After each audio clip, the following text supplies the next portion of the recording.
Hello! In this video, let's take a look at how to bring data that you already have into mWater and Solstice in just a few simple steps. Just some general points about bringing data across into the mWater platform as well as Solstice. First of all, you can bring any amount of existing survey data from your spreadsheets from other systems into our platform. Once you've done that, the data always belongs to you, meaning you personally or the organization who imports it or enters it in the system, and no one else. It doesn't belong to us at mWater, and so on. On top of that, you can always export the data out of the system at a click of a button. So we're not trying to build a system where you bring data in, but you can't also bring it out. So it's very easy to get started and have a go at bringing data in. Let's take a look at the steps to import survey data. The first half of this video will focus on just the basics it takes to bring any kind of survey data in. But then I'm also going to look at how to bring in survey data where you have GPS locations, where we strongly recommend you create those sites with GPS locations as separate entities in the system, and then link them to surveys to make the very most out of the platform.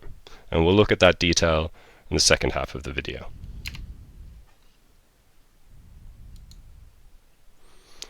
Here are the key steps needed to bring in data into the platform. Now remember, you can bring in any amount of data on water, sanitation, hygiene, or beyond.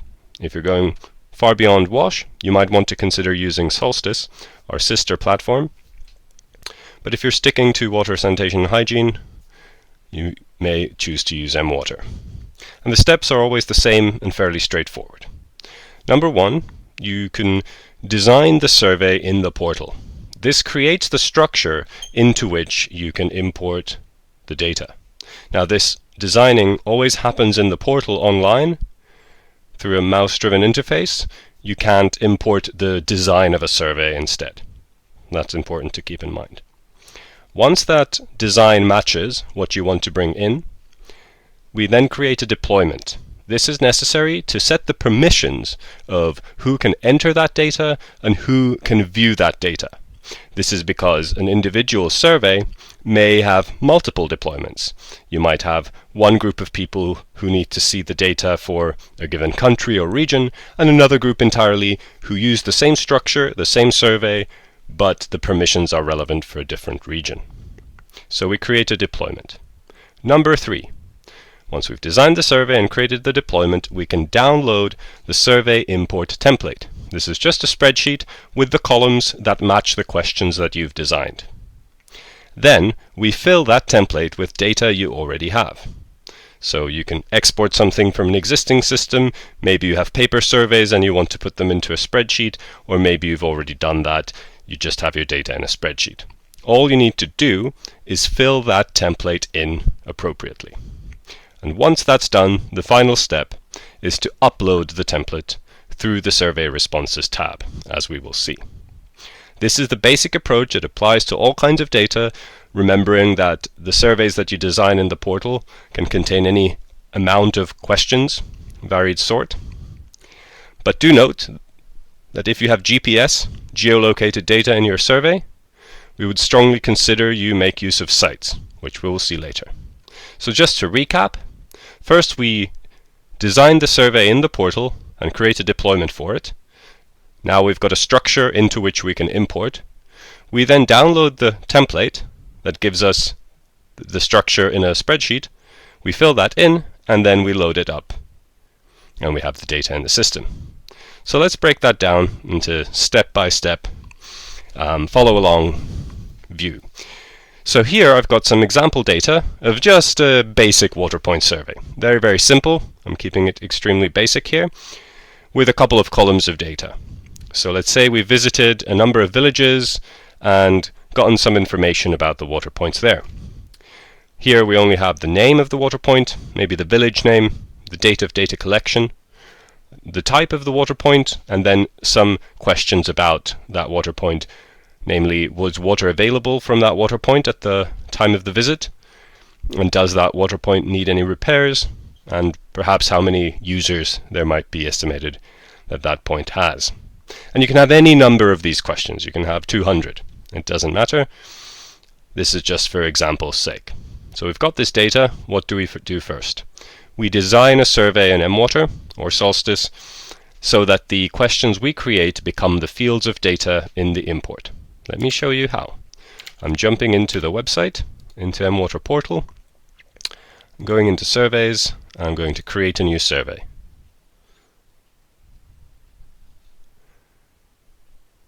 And here I can go through the usual steps of creating a survey, and we have other materials and other videos on exactly how to do that. But the basic idea is, if we have a name of the water point in our source data, we can just create a corresponding field in the survey. If we have a village name, we choose a text field and fill that in, and so on. We create the structure. I've done it here. So we see that I've created name, village, date of visit, water point type, which picks from a range of options that are valid, and yes, no questions for these two, and then a number field for estimated users. Great. Step 1 is complete. We've completed the design of a survey, and this always depends on the actual data you have. Next, let's create a deployment. So we need the survey to have a deployment so that you set who can enter and who can view a particular set of data, such as in our case, an import. We can do that from the Survey Deploy tab in a couple of easy steps. I want to deploy to specific enumerators, people who can fill in data. I will choose just myself in this example, going through the wizard, and we'll call it the data import. I will set my own username as the enumerator so I can enter data into it. But this could be another user, this could be a group. And that's all I need to fill in here for the beginning. But remember, deployments set who can see this data. So be sure to include all the people you want to actually be able to view this data in the viewers, enumerators, or managers of this deployment. Just having those people in the survey settings is not enough. That just allows people to see the design. So I have gone to deploy, I've created a deployment, and my user count can now import. Excellent. We jump over to step 3, which is to download the template from the Responses tab. Let's see. I've got my survey, I've got my deployment, I go to the Responses tab. And I have no responses so far, but I have a couple of buttons here at the end. I don't want to export, I don't have any data, I want to import. So I click this. It gives me a few options. Multi-check options, should they come in a single column or one column per choice. We don't have any of those. We don't even have latitude and longitude in this example. I just want to download the template. That will trigger a download and create a spreadsheet. This is what we need to fill in to import the data into the system. And as you can see, the headers of the columns match the questions that we have designed into our survey. So now my next step is to fill this data in. Well, thankfully I have my sample survey right here, so I can take the data, which is reasonably in the same format, and match it up with the columns here. Now notice that I haven't filled in the code or the submitted on columns, because the submitted on will be filled in automatically at the time, and the code I don't need at the moment. This unique IDs will be created automatically. So this always depends on the structure of your survey, but now I've filled in the data to match the headers.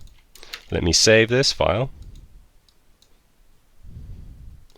I'll save it with an appropriate name.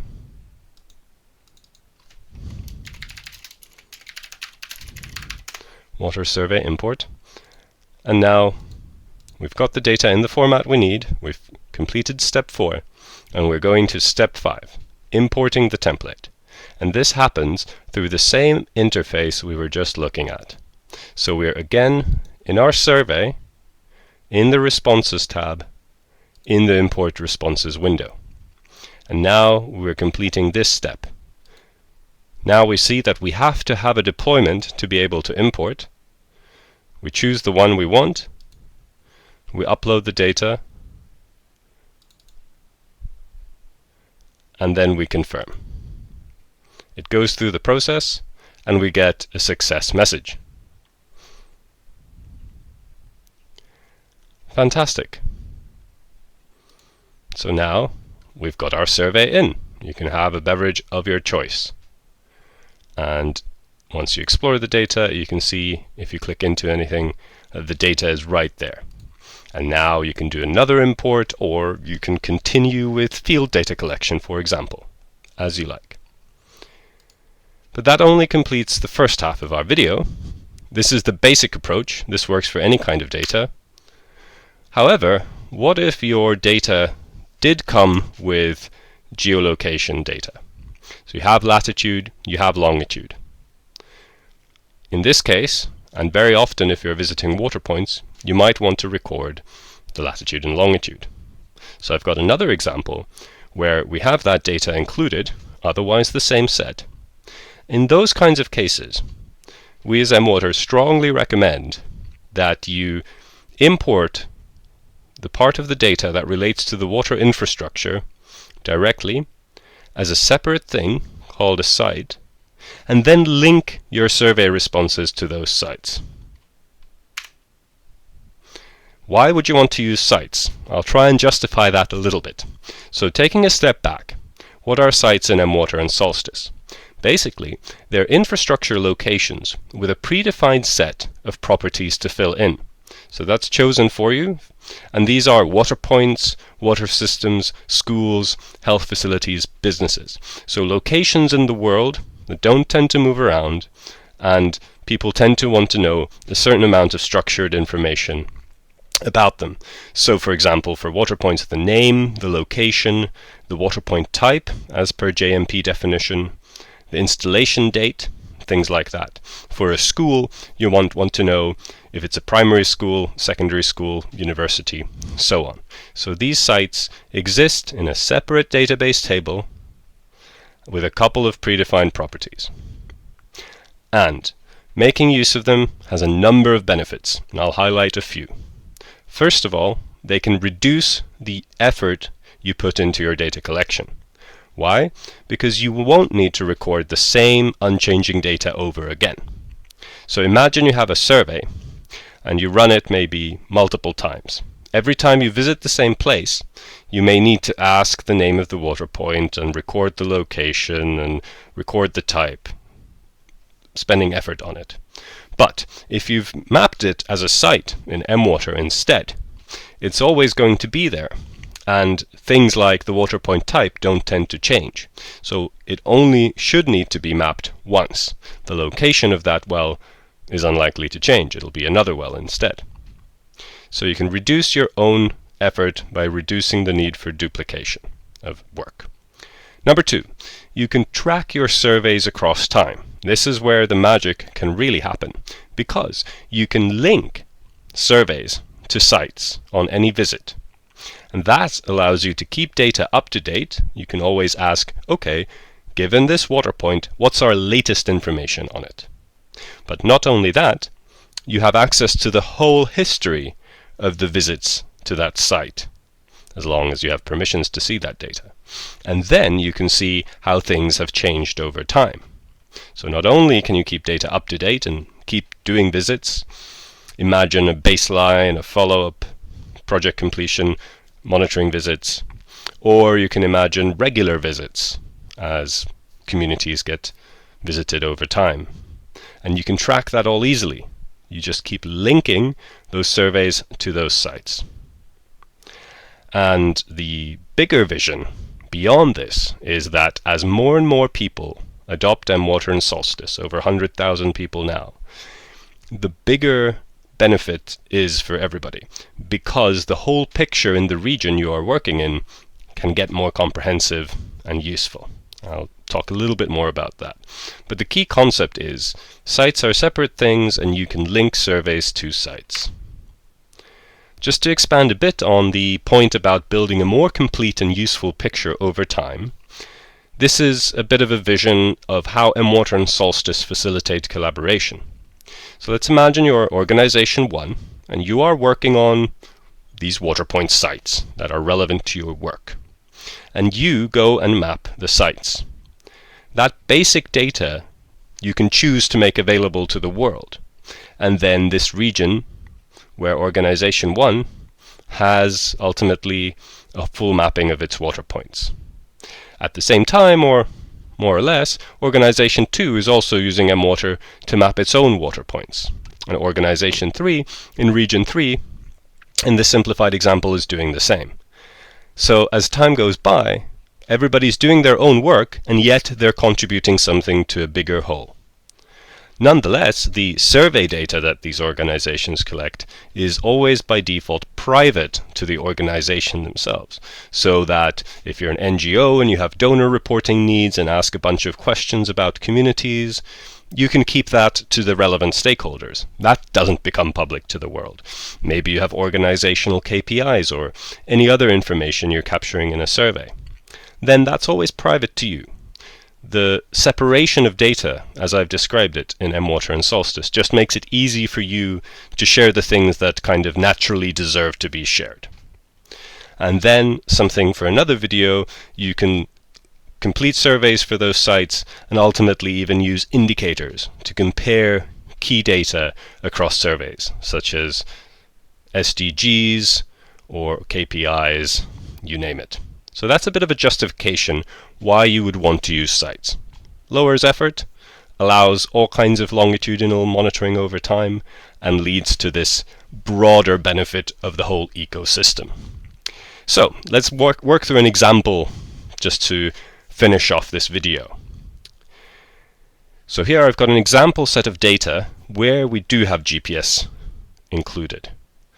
And we've got roughly here on the left site data that doesn't change, whereas on the right we have survey data that does change over time. Because depending on when you visit, water may or may not be available, or repairs may or may not be needed, or the amount of users evolves over time. Whereas the latitude and longitude and village names don't really change that much. So now our import workflow is a little bit more involved. The basic idea is you import your sites, the sites get IDs, you bring those IDs into the survey data that you go the same process through as we did before, and then you've got the survey data in the system, the site data in the system, and you're mapping the two to link to each other. In individual steps, what this means is we begin with the site import. We download the site import template from Manage Sites. We fill in that template and then import the sites. So we follow the process, by and large, that we've seen for surveys. We take note of the unique IDs that the system automatically generates for those sites. And on the survey side, all we need to do is include a site question in your survey that matches that site type. So in our example, a WaterPoint site question. And then we perform the mapping over, or the looking up, of the unique IDs that the system has created to this question, to this site question that we create, and fill in the survey template with that data included. And finally, we import the survey data. And as the slide says, you now have sites in the system and your survey responses are linked to those sites. In the future, as you continue your data collection, you can go into the field and you'll see that site on your app, and you can link new responses to those very same sites. And keep building that picture and keep it up to date. Those are the steps. Let's take a look in practice. So here we have the GPS information and the data we want to import. Where do we go? In the portal, we first do the step of importing site information. So we go to Manage, and then we choose Sites. This is the page where we see all the different types of sites in the world, hundreds and hundreds of thousands of water points already in use. and we simply click import. Importantly, the data source needs to be selected. So business, hand washing facility, whatever it may be, we want water point. Then we say import. The logic here is the same as we saw in the survey. First you get the template, you fill it in, you load it on. So I will download a template with basic fields. It actually brings me more fields than I need. I really only want name, description, type, latitude and longitude. And I'm not interested in water user fees in this example. So I just delete the other fields. All it really needs is a name and latitude, longitude. I'm just adding a bit more data. So we had the name, and maybe we'll add the village name as the description, just to give a bit more information for ourselves and for our enumerators about the site. And we have type, latitude and longitude. So let's give those a go as well. Latitude, longitude and type. Let's bring that in. Copying over the type data into the right field.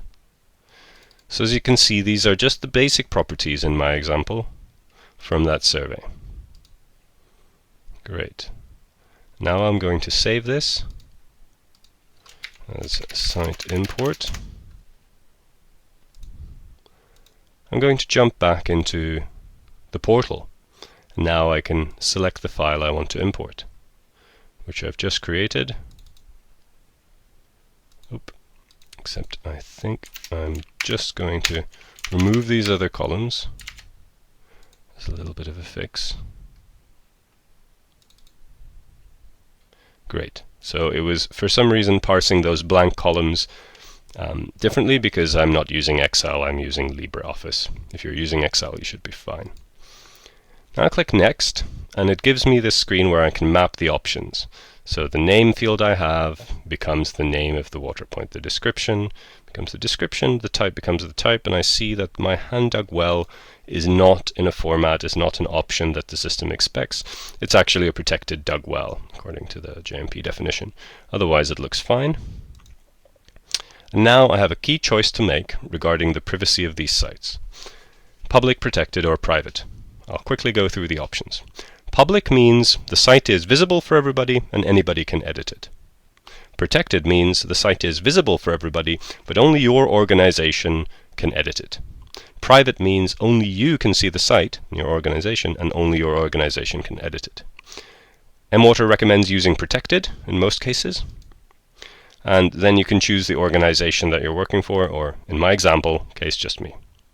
You can also create a new data set, which is just a way of grabbing onto these sites easily in the Manage Sites page. Doesn't really mean more beyond that. So I'm choosing protected because I do want the world to see these sites, even though I'm going to remove these after the example. And now the import is complete. If I want to quickly grab onto them, I can choose to pick them out from the data sets, for example, or choose that they are managed by me, added today.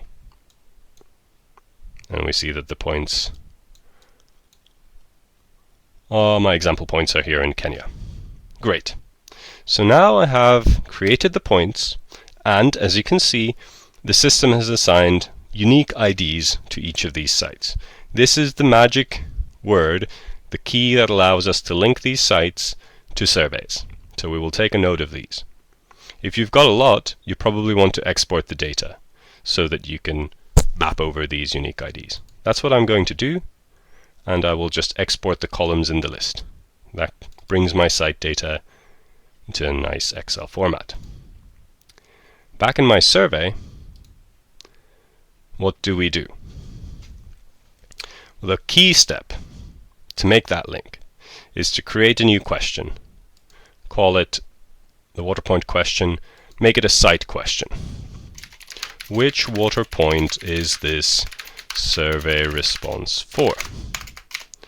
And the site type needs to match the sites we've just created. So again, we see this list of various possible options.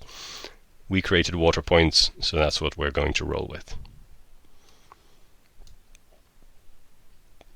The second step we can take is remove the fields that we're already filling in the site. So we now no longer need the name, the village, the water point type, strictly speaking, but I'm keeping the date of visit and the other questions here. So because we've done the splitting, part into a site, part into a survey, we can streamline the survey. And now what remains is to bring the survey side in. So we go through the steps we saw before, we download the template. Now the template will match our redesigned version. Here we have it. We fill that in. So let's take the date of the visit and all these other fields. There we go. And now we notice that this which water point hasn't been filled in. We need to do the lookup somehow. We could have added an ID of our own to make sure we match nicely. This is worth doing. In our example, we can use the names to do the lookup. So if we have the name of the water point and the ID, we can just do that. If you're handy with Excel or spreadsheets, you can use a lookup function, lookup formula, VLOOKUP. For example, saying whenever this name is that, pick out the same one from this array, and it will bring the correct ID. This is very nice for large sets of data. If you've got a small set of data and maybe you're not so comfortable with Excel, you can just do copy pasting. All that matters ultimately is that where Shitaho's real ID in the system is that number, we bring it in appropriately. And we bring it in as a value. So I've run my formula, or I've mapped things manually. I paste it, and numbers. Get rid of this stuff that's not really relevant. Now we can see that we've got one more column of data than we actually want. That's because we've got the water point type, which is already in the site. So let's just make sure we match the column headers to the data. We have that, and then let's do an import.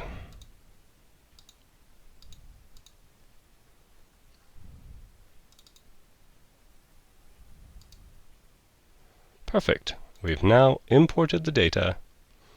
We should see it in the system of our 12 responses, and these latest 6 have this link to the site. And this can be scaled up to any amount. Let's take a look at the response. So now, not only do we have the data of the survey, we also see all of this data that links to the site. So the site has been linked successfully, as we expect. And that's it. If you have questions, please get in touch through info@mwater.co or info@solstice.world. Follow us on YouTube and social media for more guidance videos. Go to our help center to study up more materials on how to do these things in detail. And just have fun using the platform, and thanks for watching.